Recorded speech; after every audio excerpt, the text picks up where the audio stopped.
population as of 2016, the Hausa population is around 150 million globally. Yeah, in terms of location, the Hausas are mostly located in northern Nigeria and southern Niger. Yeah, but there are also Hausa speakers in the Benin, Burkina Faso, Cameroon, Central African Republic, Chad, Congo, Ghana, Sudan, and other places.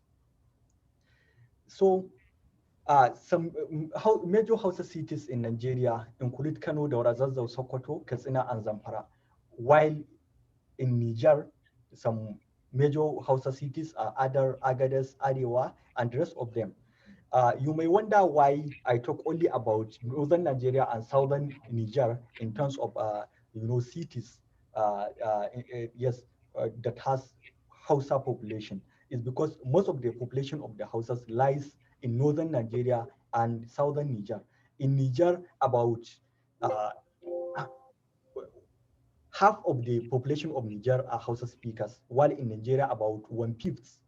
That's one out of each 5 individuals in Nigeria speak Hausa. Yeah, these are some of the Hausa palace. You can see Kano Palace. Kano is in northern Nigeria. You can see the palace here, this one. Yeah, and this is the interior part of the palace. Yeah, this is Katsina and Sokoto Palace. The first one is Katsina Palace. The second one is Sokoto Palace. And this is Zazzau Palace. Yeah, where the emir of Zazzau lives in northern Nigeria too. Yes, talking about craft and occupation of the houses, that the houses are engaged in a lot of occupations. They are engaged in a lot. They have different, types of occupation they are engaged in. So I bring you few of them, like weaving, farming. Yeah, animal farming. They are good in that. Trading. Yeah, fishing. Have you seen fish as big as this before? As big as this tree? This picture was taken from fishing festival after fishing competition in Argungu, which is also in northern Nigeria. So you can see wood carving. Yeah, of course, civil service and politics.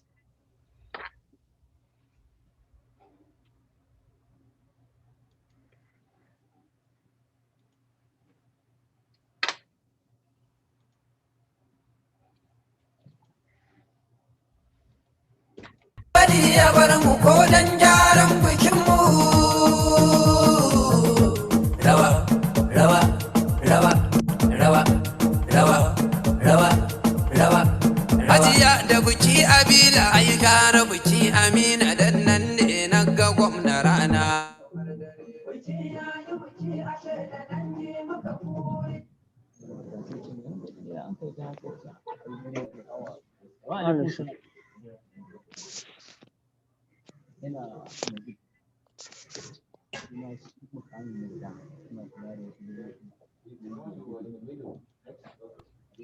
Yeah. So I hope you enjoyed that presentation of Hausa wedding. Yeah. So part of what Hausa do is cosmetology and hair plating. They are very good in that. Okay. Let's talk about marriage from the point of view of the Hausas. You can see here marriage is a union between female and male based on agreement and consent of their families, which is based on some cultural and religious ethics. But the idea is that the definition of marriage may vary according to culture and religion. So, in other cultures or religions, marriage may include a union between male and a female, a male and female, a female and males, males and females, human and animal, of course, a male and female, a female and a female, yeah, lesbian, male and males, and females, of course. So depending on the location, the culture, the time, and the religion. Let's move on. But when we are talking about marriage in northern Nigeria, in the Hausa culture specifically, yeah, marriage comprises of certain things which make up to six things. Firstly, marriage must be between a male and a female. So that means if you are talking about marriage between female and a female, that one is not present in Hausa society. Likewise, if you are talking about marriage between a guy and a guy, that male and male, that one is not present in Hausa society. Then the second thing is agreement. There is no marriage in Hausa society without agreement between the female and the male who are getting married. The third thing is dowry. Yeah, in Hausa we call it kudin aure. So the money which is traditionally given uh, to the bride. Yeah. Then consent of the family. In the Hausa society, marriage is not set to take place without consent of the families of both the groom and the bride.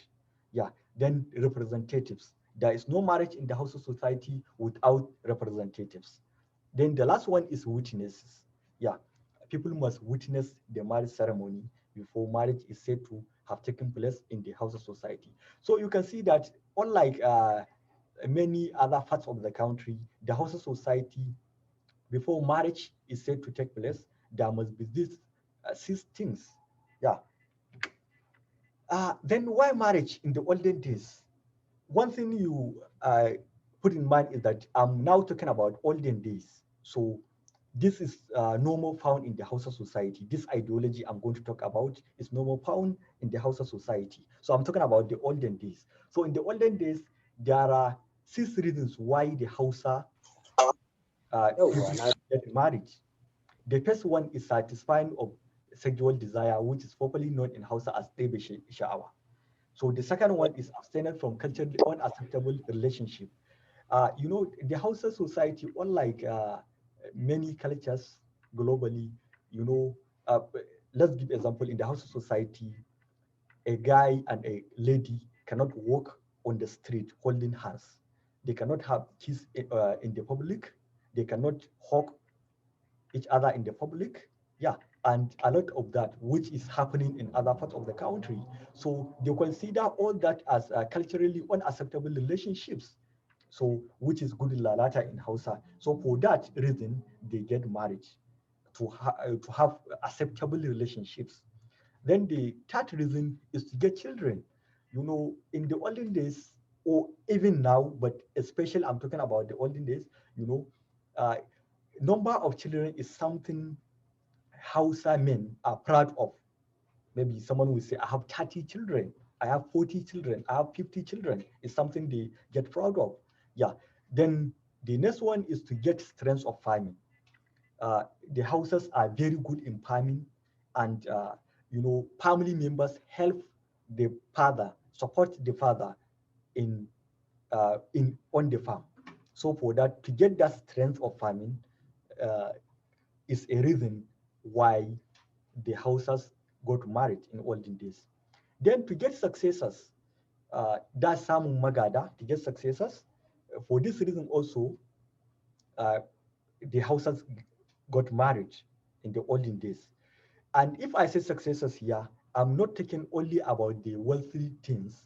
That's, for example, someone that will inherit the wealth of the father after his death, the farms, the house, and businesses and other things, including to inherit the culture. That is something they value so much. That this our culture, this is what we are worshiping. For that, if I die, I want uh, people who can inherit it and keep it live.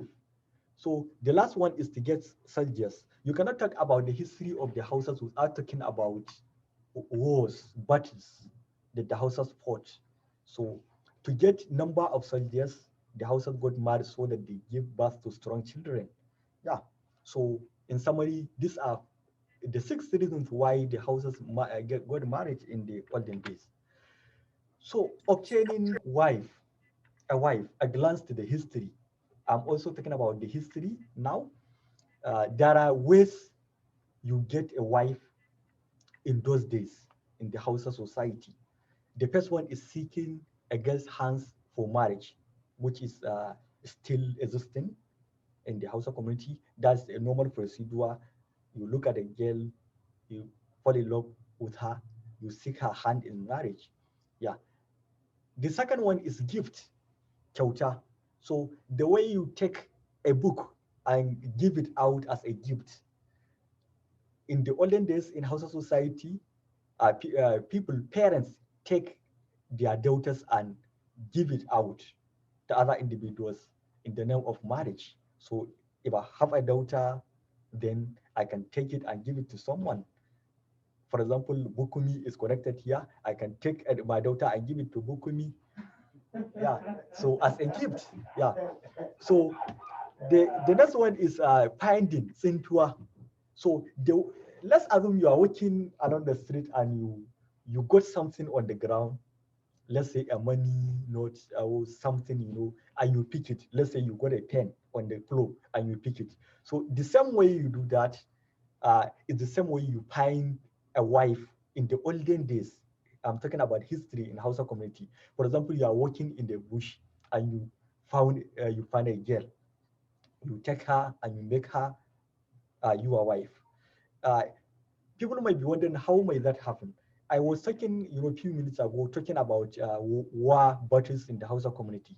So if there was a battle in a particular community and families scattered all over, some got missing in the bush. So, normally they fall into hands of other individuals. So if the person that pick you, maybe a man pick a lady, can easily convert her to his wife.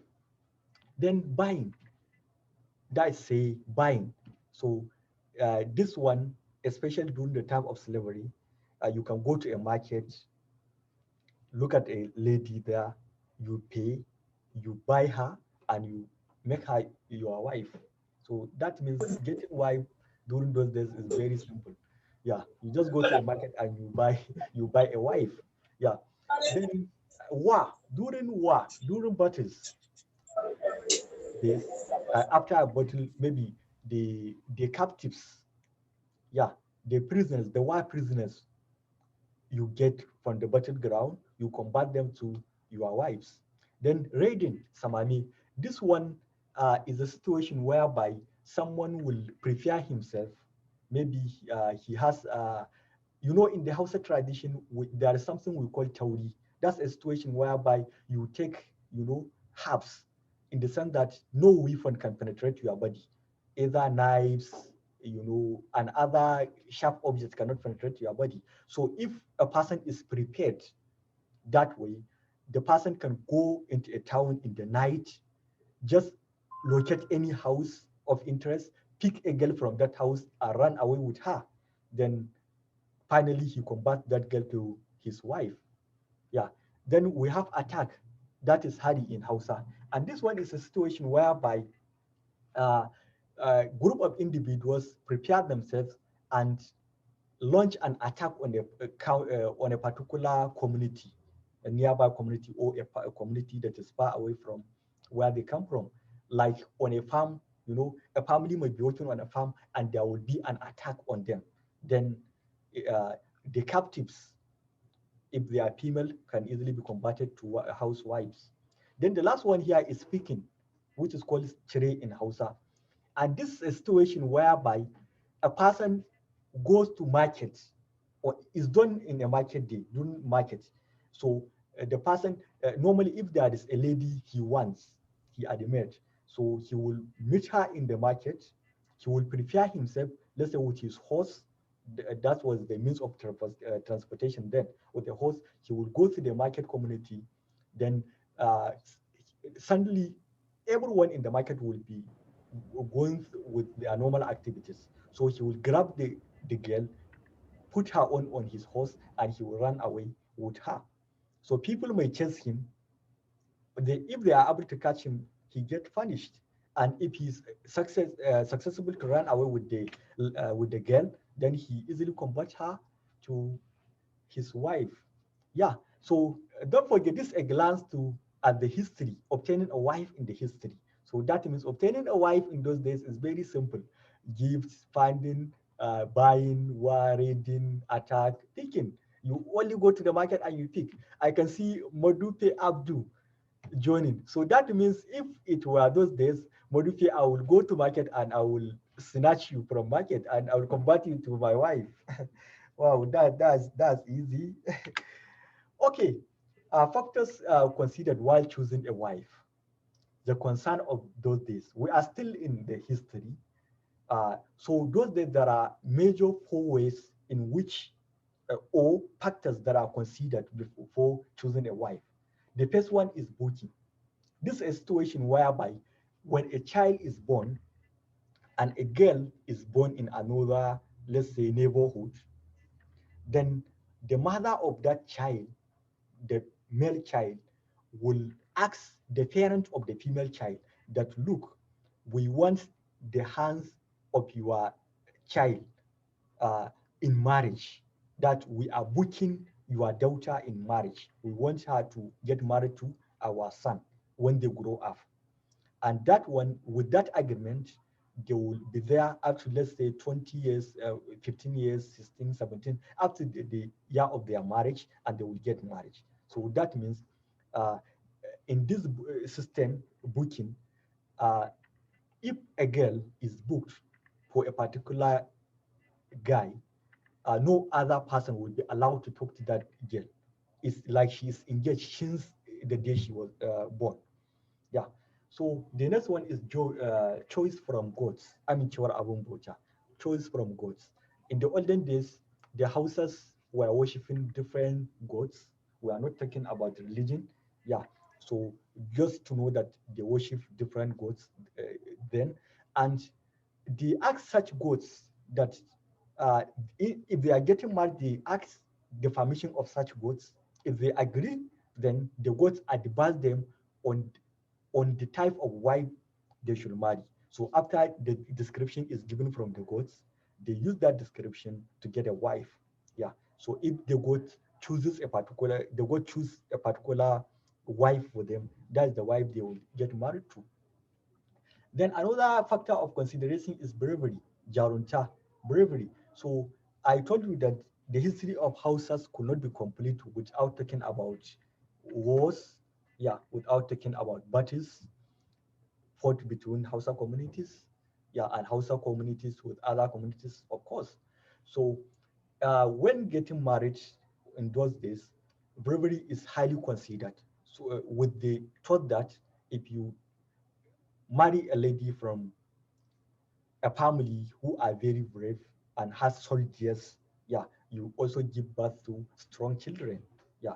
The last one is personality. So personality is also a factor that is considered in during marriage in those days. Yeah. Confirming bride virginity. This is something that very important in the history of the houses. Before any marriage ceremony in those days, there must be this confirming of bride virginity. Yeah, and there are several ways to do that. I will talk about two of the ways. That's Wargona and Magiro. This Wargona is a kind of sect, kind of religion, yeah, in the Hausa history. Yeah, there are uh, Hausa people that worship Wargona. So those people, I will explain briefly how they confirm bride virginity before marriage. Yeah, they will come with a he-goat. Uh, a person will hold the back legs of the he-goat and another person will hold the front legs of the he-goat. Yeah, the he-goat will be suspended in the air. And another one will come with a sharp cutlass. He will cut the gout, give the gout a strong cut on the back. Yeah. And after giving that cut, the gout is expected to be split into two. If the gout is expected to be cut into two parts. So if the gout get cut into two parts, that means the bride is virgin. But if he could not use one card to split the gout into two, that means the bride is not virgin. She has lost her virginity. And that is a great cost to the family of that bride. Then talking about Magiro, people that worship Magiro in those days, what they do to test virginity of a bride is that they will take he goat, a rooster, that's cock, and a wine to a tree, a baobab tree. You can see a picture of baobab tree here, but not any kind of baobab tree, special ones where the goats exist. So like this one is an example of baobab tree. They will put it there, so to leave it there until the other day. So the following day they will come and check.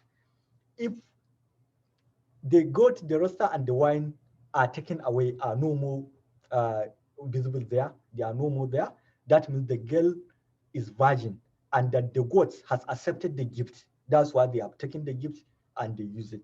But when the next day the people come and they found that those items still are still there, that means the girl is not virgin, and that's why the goat rejected the offer. So for that, that girl is not virgin and it's a cost to the family of the girl. Yeah, so virginity is very important since in the history and up to now in the Hausa society. Yeah, then influence of Islam on the Hausa marriage traditions. When influence come into the Hausa community, it's come with a lot of influence on the Hausa marriage traditions.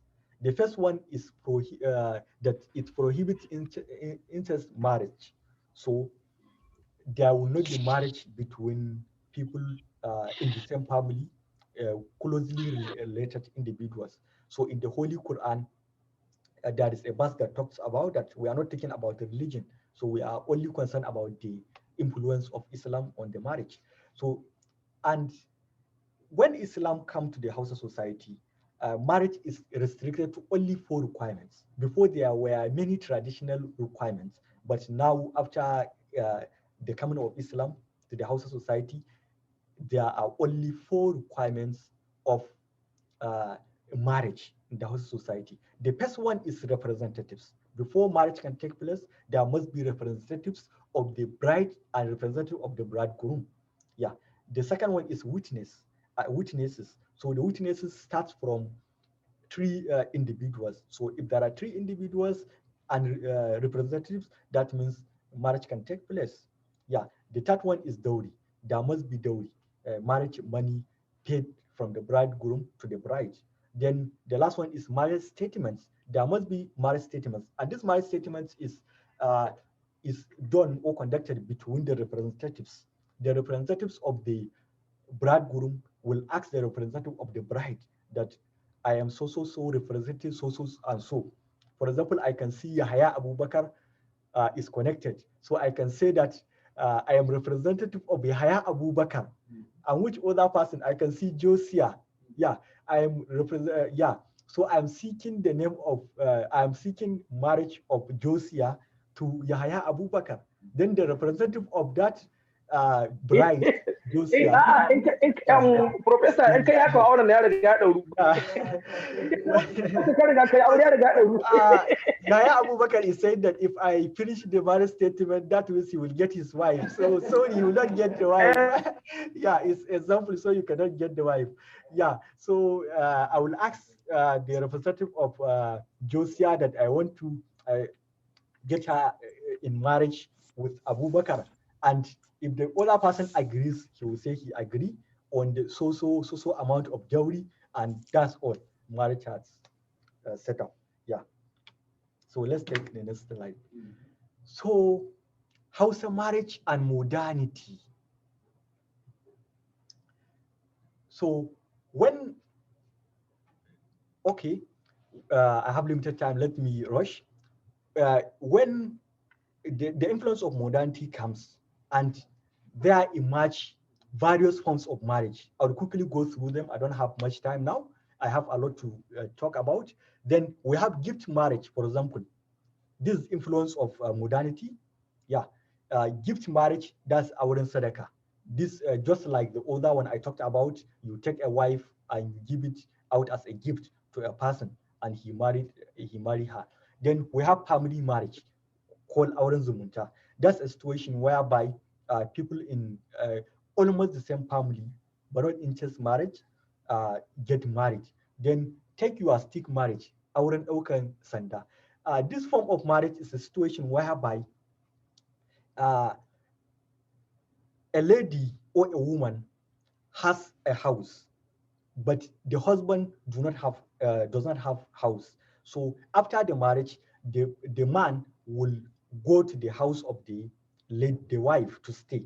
So whenever while they are saying take your stick is, in the Hausa society, normally everyone has a stick, for example, walk around with stick in those days. So when there is disagreement between them, the wife may feel like, oh, leave my house, take your stick and leave my house. So here she means that the person does, the husband does not have anything apart from stick. So take your stick and leave my house. So that's where we get the name, take your stick marriage. Then we have another one, go with your weapon. This one, go with your weapon, is a situation whereby the person is married to more than one wife.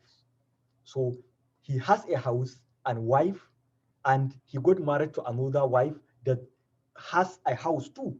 So that he's staying in his house, but when he has to go to that woman, he will meet her in her own house. So while Hausas say go with your wife, is in the thinking that maybe when he reaches her house, he may find someone with her. So technically go with your weapon so that if you get anybody with your wife, you fight the person. Yeah. So there are others. Let me just skip them. Uh, step in Hausa marriage today between tradition and choice. So today there are steps in marriage, in Hausa marriage, but you have to understand that it is between tradition and choice. That means it's a tradition, not religious, and it's a choice. You can either go by it or choose not to go by it. So what I'm going to mention here, there are families that do not follow the procedure, because they follow the procedure of four requirements of marriage in Islam, the ones I talked about here. So representative witnesses, dowry, and marriage statements. So the other one here comes after the influence of uh, when you match tradition, Islam, and culture. That's where you get these ones. So it's a choice and it's a tradition. You may choose not to go by it. The first step in marriage is a gift. When you see a girl and you like her, you begin to give her gifts, yeah, to impress her. The second one is I see, I love. This I see, I love, comes is is a kind of gift that is given to the bride and her family. Let me show you example. You can see all this you are seeing. A person take all this to the bride family. Yeah, this I see, I love. So visit a request, gaisuwa da tambaya. This is a situation whereby the family of the bridegroom visits the house of the bride, and they ask for permission so that their son can talk to the bride. Their son can talk to the lady. Yeah. The fourth stage is engagement or baiko, and this is the situation. Everyone knows what engagement is all about. When they are engaged, yeah, that means she's already for him, and no one is expected to talk to her again. Yeah. The next one is dowry. Yeah. And this dowry or yanka sadaki in Hausa is a situation whereby the parents of the bride groom talks to the parent of the bride and discuss on the amount that is that will be given as dowry. Yeah, let's say $500. That's so expensive. I'm saying that as an example. So then the next one is kayan aure in Hausa, and this one is clothes that the bridegroom get or buy for the bride before marriage. The next one is marriage date. So here also, the family of the bridegroom talk to the family of the bride to discuss on a particular date for the marriage ceremony. Yeah, they agree on a particular date for the marriage ceremony. Then the next one is henna or sakulele. Yeah, and this kind of is an event that take place. I think let me quickly show you how it is done.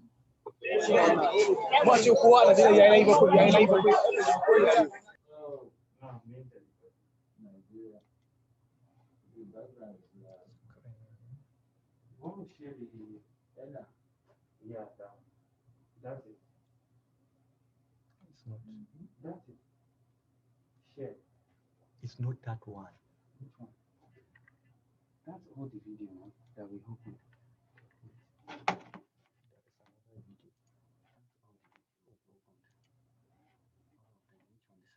The second one. Sorry for the. Yeah. No, this one.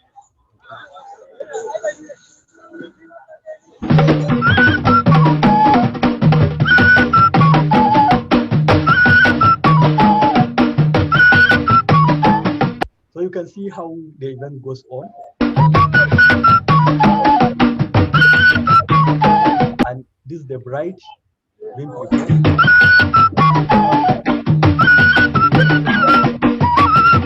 Yeah, and this is the henna. You can see preparing the legs of the bride.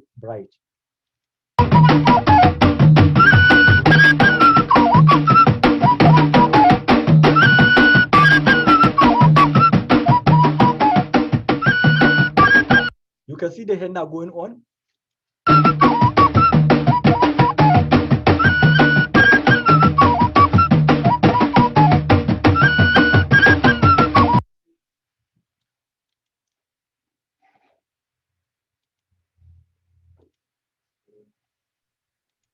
Yeah, so that's for the henna. And Assalamu alaikum. Mala Bakar.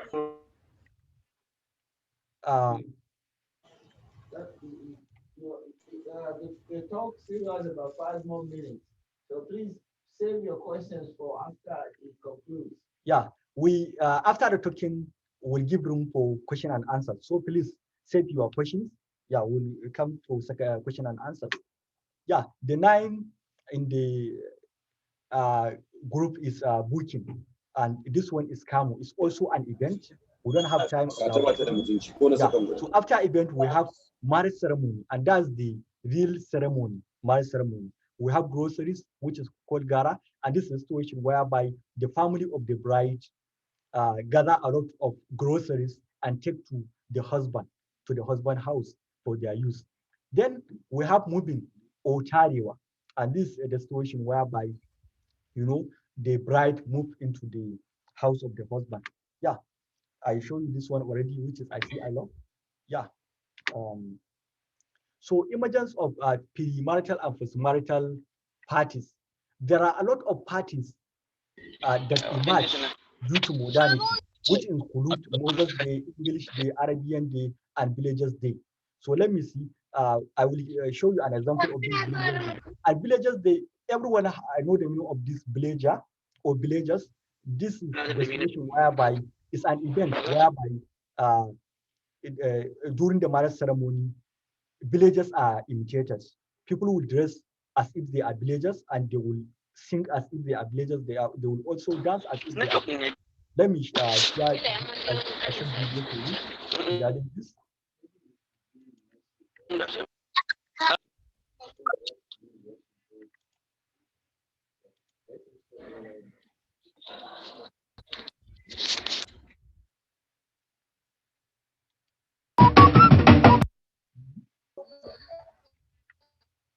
You want to switch? You can stop sharing. You can stop sharing. And you can go to your. I'll go back. Oh, thank you. Hello? Okay, so. Okay. So let's pause. This is that. Okay. uh, I think my time is almost up. So I must stop here to take questions and we may continue another day. Yeah. So Thank you so much for that. And it's been quite engaging. And it seems having we would like him to finish up perhaps next week. But before questions, we'd like to take some comments from Dr. Ojo, Akilo Ojo. So let's welcome him. And please, can everyone just mute their mics, please? That way we'll be able to actually enjoy the conversation very well. And meanwhile, I will ensure that the PowerPoint is also maybe a little up so that we can for questions and comments. Thank you, sir. Good afternoon, everybody. I'm only going to speak for half a second. I mean, half a minute. I wanted to first of all acknowledge our presenter. And since he's breaking all the records with attendance, breaking all the records with the detailed information, I think we're just going to promise to have him present again during the next APERO. So that way he will have more time to engage in conversation. But for now, let's also bring him back so he can answer maybe one or two questions. And then we promise you that the next APERO, which is February, I think the second Wednesday in February, we will go back and do part 2 of this presentation because the Malam has gone as deep as he went into history. I think it would be unfair to assume that there'll be no reaction to his presentation. So I'll let him take maybe one or two questions and we'll please invite you to come back in the fortnight when we have another session that we will now devote to continue the conversation about Hausa marital system. So Malam, come back please. For question. Yes, for questions. oh, I'm back here for questions. Thank you, everybody. So any questions? Yeah, hi, yes, Mike. I have a question, please. Yeah, go ahead, please. Hi. Hi, go ahead, please. Hello. Hello, I can hear you, please. Go ahead with the question. Yes, go ahead, please. Ask the question. Will these slides be available? This is Greg Fonser from Tifton, Georgia. Will you be able to share these slides with us? Oh, yes, very well. I can share it with you. Yeah. Yeah, I can share it with you. Very well. I can do that. Yeah. Thank you, Malam. Excellent job. Great. Thank you. Hello. Yeah, yes. Welcome. Hello. Hello, I can hear have you. please. Yes. Okay. Abu-Ubaida, I'm Sad Yes. Isa, and I have heard you talking about the pre-marital and post-marital events that nowadays taking place in our society. Yes. And Due to lest you modernity. forget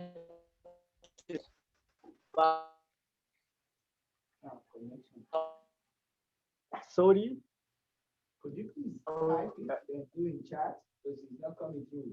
Yeah, you have poor connection. talk Can about you Fulani. chat, right? Hello? Yes. Sorry, I we have cannot heard you hear talking you. about pre-marital and post-marital. Yes. So, yeah, I haven't heard you talking about the Fulani Day. So what happened to that one? Or I don't know whether the presenter have not yet aware about the event. Which Fulani event? Day. Fulani. Yes, I talked about Fulani. Fulani Day. Yeah, I talked about Okay, Fulani okay. Day. Fulani Day is Okay. there. Yes, let me show you Fulani Yeah. Day, Fulani Day, Fulani Day, Fulani Day, Fulani Day. That is Villagers Day. Fulani Day is Villagers Day. Can you see it? Okay. Yeah. Yeah. Okay, yeah, I can see it. Yes, that's Villagers Okay. Day. Yeah. Okay, So thank I you have very the much. video. I wanted to show the video, but Thank my you. time was off. Yeah. So any other question? Okay. Yeah, yeah. Can I ask a question? Yes, someone is asking a question in the room. So let's take it. We talk about historical arrangements in terms of the 7 types of Yes. ways of getting a wife. Yes. And I wanted to ask, in terms of legal practice, how many of those 7 practices are now legal?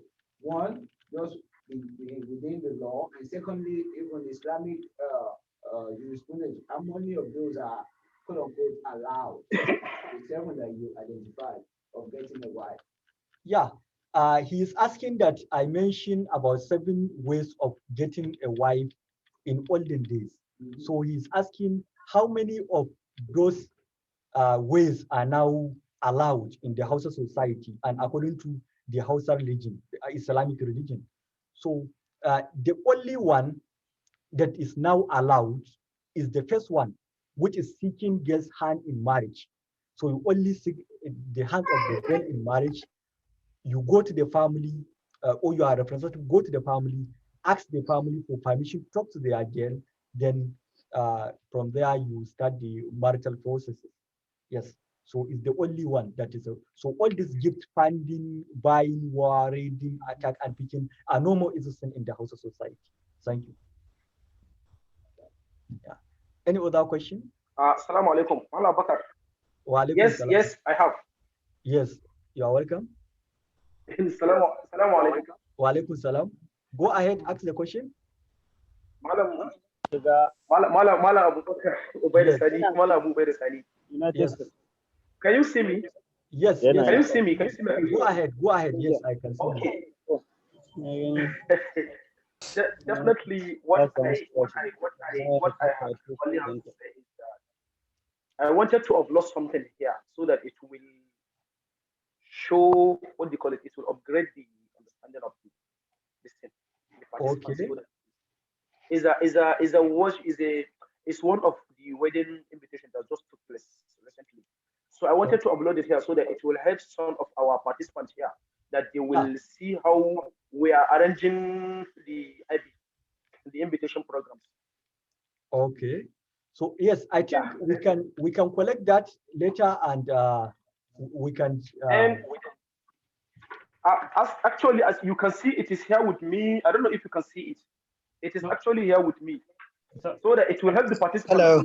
Hello, Abu-Bakar. What you can do is you could speak with the presenter and get it out and send it to us. Just send it to him and then he will get it across to us. Yeah, later, yes. Later you can send it to me and I will see the way how it can reach other participants. Exactly. It is one of the invitations that just wedding.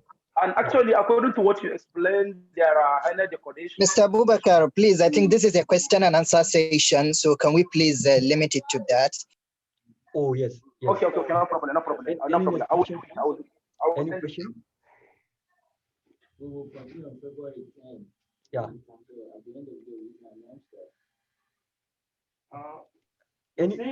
that. Jackie has a question. You can ask your question freely. Yes, ask your question, please. Okay, my question is about the virginity confirmation. Firstly, I wanted to find out if it's still practiced. And secondly, just to find out about the one where they have to cut the goats. Like, how does the incompetency of the goat cutter gets translated as the woman not being a virgin? Nice question. Yeah. Okay. Actually, now these practices are no more in the Hausa society. Okay. And regarding the competence of the cutter being influencing the result of either she is virgin or not. So actually, it's a belief. And you know, we are talking about olden days, we are talking about magic, we are talking about cultural practices, worshiping gods. So it's a belief, and the strength of the man holding that cutlass is not only his strength, rather the strength of the gods. Yeah, the strength of the jinn, the strength of the devil. So for that, it must be accurate, actually. Yeah, as they believe, it must be accurate, yes. Okay, thank you. You're welcome. Can a non-Hausa marry an Hausa girl?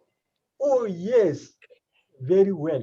Yeah, let me show you something. Yes, good question. You can see here, this first picture, sorry. Oh, let me share. Let me share something. Can you see this one? Yeah, he married an American. And for this one, it's a girl, Hausa girl, and she married a white man. Yeah, so I think this perfectly answer your question. So the Hausa can be married to one Hausa. Yes. Thank you. Yeah. So any question? I have one more question. Okay, someone in the room has question, please. Let's listen to him. The question and the request. Your presentation, we are saying that you can have a part two.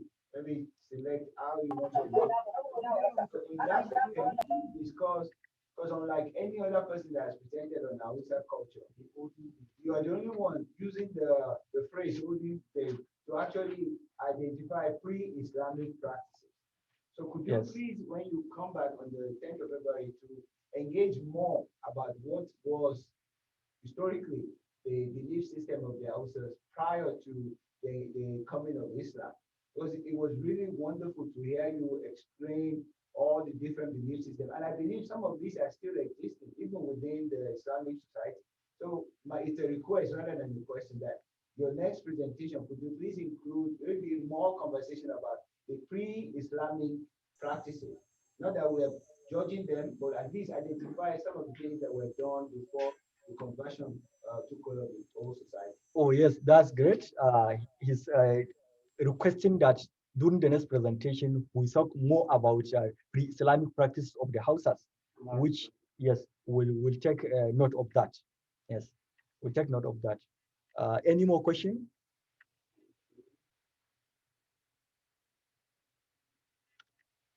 Any other question? I think there is one in the chat box. Someone asked, could I just read it out for you? Or... Yeah, read it out. Yeah. So someone is asking, is actually two questions. The first one is polygamous marriage permissible in Hausa culture? Yes, very well. Yeah.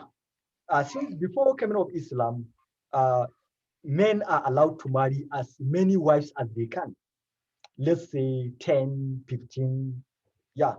And, with coming of Islam, now marriage is restricted to 4 wives per, a husband. Yeah. So, for example, I can marry up to 4 wives. Now I am Hausa and I can marry up to 4 wives. Yeah. Polygamous marriage is very well practiced in Nigeria. And that's why the population of the Hausas is growing fast in the world, because polygamous marriage and giving birth to many children. Yeah. So it's allowed. Yes. The second. Okay, then there is a follow-up question to that. So she's still asking, so if there is perchance an Hausa husband becomes a prominent figure, such as head of state, which of his wives is presented at the forefront? That's like saying first lady or anything like that. Oh, yeah. That one is the first wife. In Hausa, we said uwar gida ran gida. In translation, that's the first wife is the heart of the house. The first wife is the heart of the house. So the first wife is the first lady. Yeah. So she's in the front for everything. Yeah, she's the leader in the house among the other females. Yes. I have a question, please. Yeah. Hello? Yes. Assalamu alaikum. Yes. Mala Abu-Ubaida, I have small light to add, please. I have something to add. Sorry, we are taking question and answers. Yeah. So thank you so much for the question. Yes, I have a question. That will be about. Okay, sorry. I have a question. Yeah, can you do that quickly? Yes. Okay. Hello. We are listening. Yes, we are Hello. Take that yes. quickly. Yeah, we are listening. Go ahead. Yes, please. but hello. Yes. My question is that. Yes. Are you with me? Yes. Please, because I joined the room lately, but I heard you talking about planning a night, etc. How justifiable is it when you are talking about Hausa culture? You talk of all these days. We have villages, something, planning, something, etc. And these are out of Hausa culture. It's only about maybe less than 0.5% that practice that in Hausa society. Is it justifiable to say that? Thank you. All right, thank you so much for that. Like we said, we'll take, since we'll still have him come up to finish up the presentation, so we would take those questions that you have, sir, in 2 weeks. That will be February 10th. So thank you so much for joining, and like to wish you, enjoy the rest of your day. Thank you for coming, for being a part of this. And thank you. Nagode. Nagode Sosi. Hello, Bukumi. So just a comment, like, I don't know, like for the follow-up session, when you're setting up the meeting, I think it will be good to not allow audience be able to unmute themselves, because so many people kept distracting and opening up while the session is ongoing. So going forward, if you're setting up the meeting, you can enable it in such a way that only the meeting admin could be able to unmute or open camera of any audience. So I think that would be good to. That's noted. Thank you so much. Yeah.